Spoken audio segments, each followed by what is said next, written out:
বন্ধুরা, মাত্র 4 দিনে পাকিস্তানের সেনাবাহিনীতে আতঙ্ক ছড়িয়ে পড়েছে। বালুচিস্তান লিবারেশন ফ্রন্টের অপারেশন বাম পাকিস্তানি সেনাবাহিনীকে কাঁপিয়ে গিয়েছে। বড় কমান্ডাররা বালুচিস্তান থেকে বাইরে বেরোনোর জন্য কাকুতিমিনতি করছেন, বলছেন কাশ্মীর পাঠিয়ে দাও, কিন্তু বালুচিস্তান থেকে বের করো। কি এই অপারেশন বামের পুরো গল্প এবং কিভাবে বালুচিস্তানের স্বাধীনতার আগুন পাকিস্তানকে ভেতর থেকে জ্বালাচ্ছে, জানুন এই সমস্ত প্রশ্নের উত্তর আজকের এই ভিডিওতে। বন্ধুরা, সম্প্রতি বালুচিস্তান লিবারেশন ফ্রন্ট অপারেশন বাম শুরু করেছিল। এই অপারেশনটি মাত্র 4 দিনে 84টি হামলার মাধ্যমে শেষ হয়েছে এবং বিএলএফ দাবি করেছে যে তারা শত শত পাকিস্তানি সেনাকে লক্ষ্যবস্তু করেছে। এই অপারেশনের পর থেকে পাকিস্তানি সেনাবাহিনীতে আতঙ্ক বিরাজ করছে। আপনারা কি কল্পনা করতে পারেন, পাকিস্তানের বড় কমান্ডাররা যারা সাধারণত পাঞ্জাব প্রদেশ থেকে আসেন এবং যাদেরকে পাঞ্জাবি সেনা ও বলা হয়, এই মুহূর্তে রাওয়ালপিন্ডিতে জেনারেল হেডকোয়ার্টারের চক্কর কাটছেন। তাদের একমাত্র ইচ্ছা হলো তাদের এবং তাদের পরিবারের বালুচিস্তান থেকে বদলি হয়ে যাওয়া।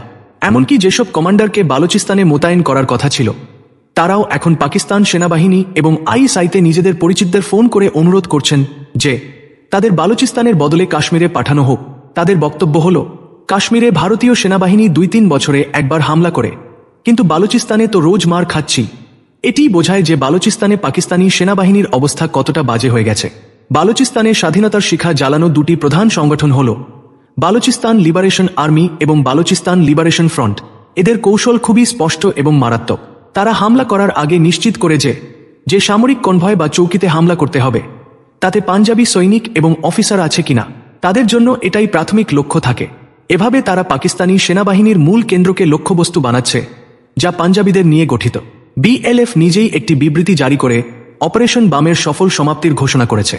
তারা স্পষ্ট বলেছে যে এটি কেবল অপারেশন বাম তাদের স্বাধীনতার সিঁড়ির প্রথম ধাপ ছিল। এটি একটি ফ্রেমওয়ার্কের অংশ, যার অধীনে তারা ধাপে ধাপে এগিয়ে যাবে। আপনারা হয়তো ভাবছেন, এত সফল অপারেশন কেন শেষ করা হলো? বন্ধুরা, এটাই তো তাদের কৌশলের বিশেষত্ব। বিএলএফ প্রতিটি ধাপে আলাদা আলাদা লক্ষ্য রাখবে। এবার তারা পাকিস্তানি সেনাবাহিনীকে লক্ষ্যবস্তু করেছে। হতে পারে পরের অপারেশনে তাদের বিমান ঘাঁটি বা গুরুত্বপূর্ণ স্থাপনা লক্ষ্যবস্তু হবে, বা হয়তো সরাসরি কমান্ডারদের লক্ষ্যবস্তু করা হবে।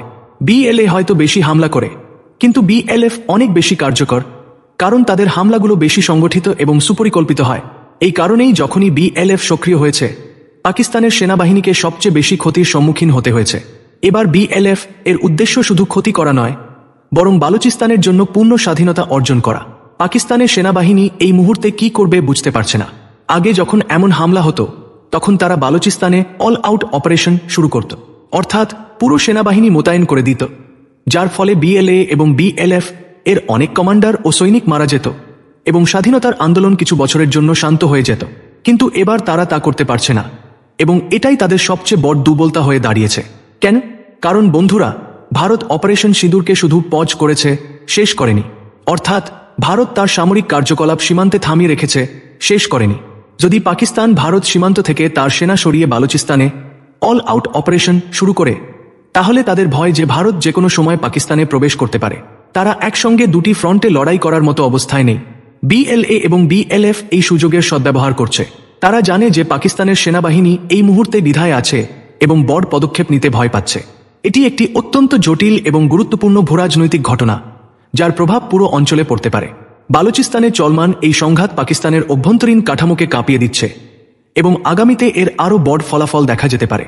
আমরা এই পুরো ঘটনার ওপর তীক্ষ্ণ নজর রাখব এবং বালুচিস্তানে বিএলএ ও বিএলএফ এর কার্যকলাপের পাশাপাশি পাকিস্তানি সেনাবাহিনীর ভেতরের রাজনীতি সম্পর্কেও আপনাদের সম্পূর্ণ তথ্য দিতে থাকব। যদি আপনার এই ভিডিওটি ভালো লেগে থাকে, তাহলে কমেন্টে ইয়েস টাইপ করুন এবং আমাদের চ্যানেল সাবস্ক্রাইব করতে ভুলবেন না।